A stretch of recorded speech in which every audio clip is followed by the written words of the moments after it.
Namaste and good morning. I recently have gotten an email from somebody that's been on YouTube, and they posted something on the YouTube, and so I would like to address this. So I'm just going to go ahead and read their letter. I need some assistance and will gladly make a donation. What I'm seeking assistance with is the assistance I have been offering to others without knowing it. I've written to you before to share my website with you. Today I'm writing about Shaktipat. When others are with me during healing sessions, having nothing to do with offering Shaktipat, that is what they get anyway. I have no desire to offer it. I didn't want this to be my path. I never sought out the Kundalini awakening that hit me in 2008. Love and bliss, yes, every day. Completely open-hearted and so grateful to be here. But what is happening now, I feel, is the strongest push from behind to offer Shaktipat. Right out and up front. The last client I worked with, all I did was touch her once on the top of the head and looked into her eyes and spent some time with her in silence. Within a few days, she had to be committed when her awakening took a very shaky turn. She is balanced now, but so completely in love and devotion to me that I have chosen not to work with her any longer. I just didn't know how to work with it. Others I have worked with lately on a lighter level also experience this same devotion, and I would like to support with it if you have some time to offer. Ideally, I would like to know what it was like for you when you began to offer Shaktipat. I have no teacher, no human teacher via Shaktipat. I feel Shakti every moment of the day, and especially when working with people, when doing spiraling mudra healing sessions and so forth. So part of me is held off from emailing you because I feel like she is such a strong teacher that by contacting a human teacher shows a lack of devotion or trust on my part. But you keep popping into my mind, and honestly, as connected as I feel with all paths, I have no one in physical form who understands what being awakened is like for me, or what it is like to touch someone and have them experience a Shaktipat initiation. Any sharing of wisdom, experience, or advice would be greatly received, and he's included a link to his site in a poem that he's recently written. So this goes forward with what admonitions I was making to people on Guru Purnima. Unfortunately, this type of thing happens. Number one, you don't have a teacher. People think all I have to do is have Kundalini awakened and everything's going to magically come to me.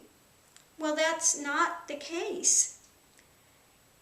And as you saw when you did give Shaktipat, and this overabundance of when this love and bliss and stuff comes up, and it's only been since 2008 that the Kundalini's been awakened for you.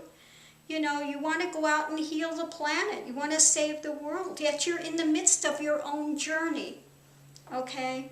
And what people don't understand is what can get transmitted is not only an awakened Kundalini, but if you're not in balance, the people that you awaken are not going to be in balance, as evidenced about this woman that had to be committed for a time. This is very dangerous. This is not something you just run around and do, and it's not something that's taught in a course. It's not like going and learning Hatha Yoga for 200 hours and then you're an expert in teaching. Being a guru is a very serious matter. So it's not just about awakening Shakti in people. One has to understand the ins and outs and the ramifications of what it does in the level of consciousness, what it does in the body, what it does in the form, what it does in consciousness. And you have to have the ability to move those people forward, to stabilize them. This is not, again, not something you can go and learn and be taught like a college course. It just simply isn't. This is why you have a physical guru. You have to learn from that guru step by step. And then when you're ready, the guru will then appoint you, if that is a field of endeavor that the guru thinks that is beneficial for humanity, that you are competent enough to do. This is not something that people should self-proclaim with. And I understand what it's like to be in that love bliss mode that happens at the relatively early in the journey. You know, this happens with quite a number of people when the Kundalini awakens. You know, you are in that state of oneness and everything is divine, and you feel, oh, I have this push to do it, but that push is coming from one's own wanting to aid humanity. Okay? You're being pushed to contact me to hear these things, and I hope that you take this really into consideration. Please don't try to give more than you're really ready to give, because in giving Shaktipat means that you are acting as a guru, and means that you are willing to be ready and responsible for these people's journey. And clearly, you're not at that point. So, in this love and devotion, yes, people will pick up the energy that's around you. A Shaktipat guru should not be in that love bliss, you know, with that energetic and the passions are still running. This is how people get in trouble as well. This is how, you know, unfortunately, abuses wind up happening. And it's done very subtly, and this is not to say I think you're going out to abuse people. I'm not saying that whatsoever. But what happens is people start feeling this love bliss that's there. They feel that Shakti. They're influenced by that Shakti.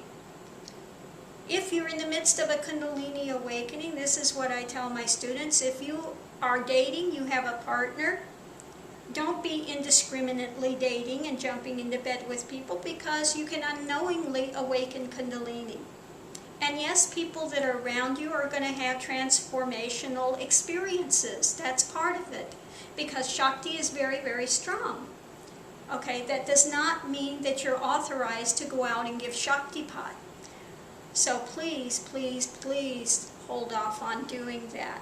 I know you feel the urge, but you know, this is again part of what happens when Kundalini is going through the stages that it does. We get into the heart center, and yes, this love bliss is overflowing, but you're not done yet. You're still not done, and you're still not fully in balance, and you don't understand the ramifications and what all Kundalini is there to do. You're in the honeymoon stage of the Kundalini journey at the moment.